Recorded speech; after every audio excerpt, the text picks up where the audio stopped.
जरा सोचिए, एक ऐसा समाज जहां न पुलिस थी, न कोर्ट कचहरी, न वकील, फिर भी अन्याय नहीं था। जहां अपराध करने से पहले इंसान डरता था, क्योंकि वहाँ कानून किताबों में नहीं थी, ज़मीर में लिखा होता था। आज मैं आपको भारत के उस इतिहास के बारे में बताने जा रही हूँ जिससे जानबूझकर दबा दिया गया। अंग्रेजों से पहले आदिवासी की अपनी सरकार और अपना कानून था। क्या आप जानते हैं, भारत की सबसे पुरानी लोकतांत्रिक व्यवस्था राजमहलों में नहीं, जंगलों और गांवों में थी।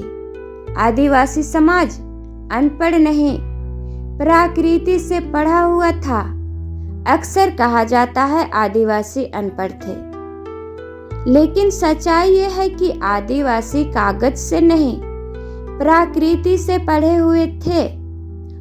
जंगल उनका विश्वविद्यालय था, अनुभव उनका कानून, बुजुर्ग उनकी किताब। उनके लिए ज्ञान, जीवन को सही तरीके से जीना। आदिवासी सरकार कैसी थी? हर आदिवासी गांव में होती थी एक सरकार, जिसमें शामिल होते थे ग्राम सभा, सबसे बड़ी ताकत, मुखिया, बुजुर्गों की परिषद। कोई फैसला अकेला व्यक्ति नहीं लेता था, हर फैसला सामूहिक सहमति से होता था। यही असली लोकतंत्र था, न सत्ता का लालच, न कुर्सी की लड़ाई। आदिवासी कानून कैसे चलता था? अब सबसे जरूरी सवाल है, बिना पुलिस और जेल के कानून कैसे चलता था? क्योंकि वहां डर नहीं था, संस्कार थे।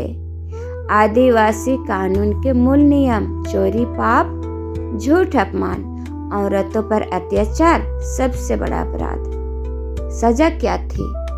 जुर्माना, समाज सेवा या कुछ समय के लिए सामाजिक बहिष्कार। जिससे पूरा समाज देखे, उसके लिए वही सबसे बड़ी सजा होती थी। इसलिए जेल की जरूरत नहीं पड़ती थी। आदिवासी समाज में महिलाओं की स्थिति कैसी थी? ये इतिहास का वो सच है जो किताबों में नहीं मिलेगा।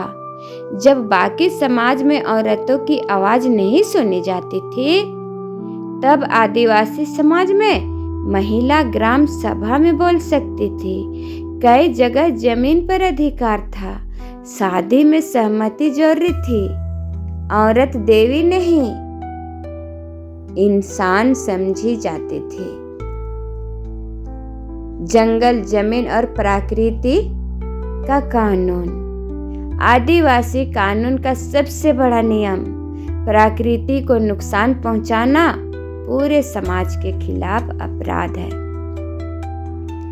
जंगल माँ, नदी जीवन, जमीन माँ, आत्मा। जो व्यक्ति जंगल काटे या नदी गंदी करे, उससे पूरा गांव रुकता था। पर्यावरण संरक्षण का कानून अंग्रेजों से सैकड़ों साल पहले आदिवासी समाज में मौजूद था।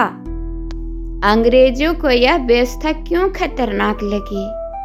अंग्रेज चाहते थे टैक्स, जमीन पर कब्जा, जंगलों का व्यापार। लेकिन आदिवासी कानून कहता था, जमीन किसी एक की नहीं, पूरे समाज की है। यही वजह थी कि ग्राम सभाएं तोड़ी गई, मुखियाओं की ताकत छीनी गई, बाहरी कानून थोपा गया। और यहीं से जन्म लिया संथाल विद्रोह, मुंडा आंदोलन, भील क्रांति। दबा दिया गया इतिहास में। आज सवाल ये है, स्कूल की किताबों में ये सब क्यों नहीं है? क्यों नहीं बताया गया कि आदिवासी की अपनी सरकार थी, अपना कानून था, अपना न्याय था? क्योंकि अगर ये सच सामने आ गया तो लोग पूछेंगे, फिर हमें सब किसने बनाया? आदिवासी समाज पिछड़ा नहीं था बल्कि आगे था। आज भी अगर हम उनके कानून सीख ले, प्रकृति बचे, समाज बचे, इंसानियत बचे। यह वीडियो किसी के खिलाफ नहीं बल्कि उस इतिहास के पक्ष में है जो आज भी जिंदा है। इस वीडियो का उद्देश्य किसी भी समाज या शासन को ठेस पहुंचाना नहीं है बल्कि आदिवासी इतिहास को सम्मान और सच्चाई के साथ प्रस्तुत करना है। वीडियो आपको अच्छी लगी तो लाइक शेयर कीजिए और आदिवासी टेल्स को सब्सक्राइब करना मत भूलिए।